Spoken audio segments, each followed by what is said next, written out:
Fewer employees lodged complaints for salary disputes and wrongful dismissals last year, as Singapore's economy started recovering from the pandemic. These were among the findings in the Employment Standards Report for last year. For all this, Heidi Ng joins us live. Heidi, how much did salary complaints come down by and why? Yes, so overall employment claims and appeals fell by nearly a third. And about 5,900 of them were filed last year. That's compared to close to 8,700 in 2020. Now, taking a look at the breakdown, about 4 in 5 were salary disputes, with wrongful dismissals and others making up the rest.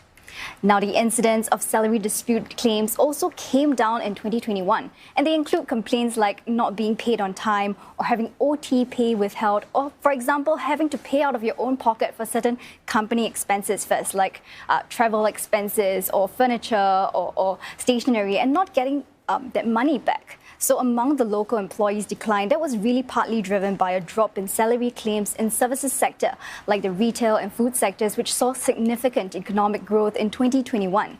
Now, the foreigners also had fewer claims, and that's really driven by sharp declines in salary claims by those in the construction sector. The Manpower Ministry says early interventions over the last 2 years have worked. It encouraged employers to declare upfront when they could no longer pay wages so that they could tap aid. And workers could also alert the Ministry of owed salaries earlier via an app. And that, the ministry says helped ensure that salaries were paid to 24,000 foreign workers last year without the need for them to make formal complaints. Now, 95% of employees also managed to fully recover their salaries, and that's higher than the 92% in 2020. Employees recovered a total sum of $8.6 million. That's down from $15 million in 2020, and that's really because of the lower volume of claims that were made. Heidi, there were also fewer claims for wrongful dismissals. So wrongful dismissal cases also fell. 1 in 4 claims were substantiated with evidence. That meant that 75% weren't. And that large proportion, the ministry says, arose from miscommunication between the employer and employee or over issues such as work performance. Now, lower volume of claims also helped process such disputes faster, be it, the workplace disputes or the salary claims. So more than 9 in 10 salary claims and 8 in 10 wrongful dismissal claims were actually processed within 2 months, with the rest all processed between 2 and 6 months. So this year, last year actually was Tadam's best performing year since its inception in 2017. And it says that it's innovating to help dispute resolution. We want to create an ecosystem where both employer and employee have open communication. They are able to resolve disputes, and if businesses are doing well, there should be minimal dispute. But when there are disputes, how do we create an ecosystem where they can resolve disputes? In a way, our online dispute resolution portal is a way where we said, even without Tadam coming into the picture, can you discuss and resolve disputes? So that's where we are moving towards. Heidi, with the economy stabilizing and recovering, the Manpower Ministry also dropping some of its pandemic-era temporary measures. Yeah, that's right. So they're dropping them next month. And, the first of those requirements that they're dropping, the first one is a requirement for employers to notify the Manpower Ministry if they implement any cost-saving measures that might affect the salaries of its employers. And, that's really because the incidence of people actually coming forward to say that they're doing so really fell to a monthly average of 8 just in the first quarter of this year. That's down from a peak of 1,700 in August 2020. And the second measure that they're also dropping is an advisory that gives employers more flexibility on retrenchment benefit payments to help with their cash flow.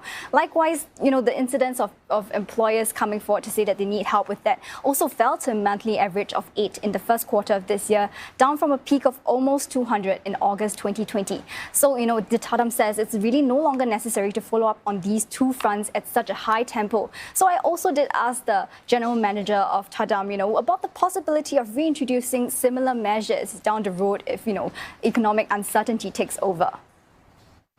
We are always constantly mindful, how the economy is doing and are there new scenarios and trends that happens. And if they appear and we think be it employers or employees need additional help, I think we are always prepared to pivot to see what are the new steps necessary to help either party. So employment standards have been improving over time. So last year's was really Tadam's best showing. And, the GM of Tadam says he doesn't really expect for standards to slip, but stabilize even in times of economic uncertainty going ahead. And thanks for all that, Heidi, our reporter, Heidi Ng.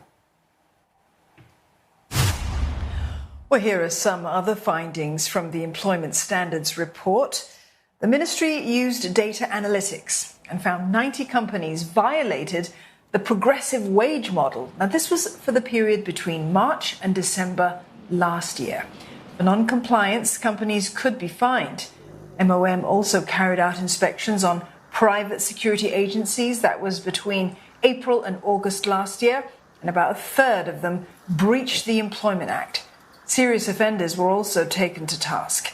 More than 400 employment dispute claims were made on the online dispute resolution portal last year. About a third were resolved without mediation.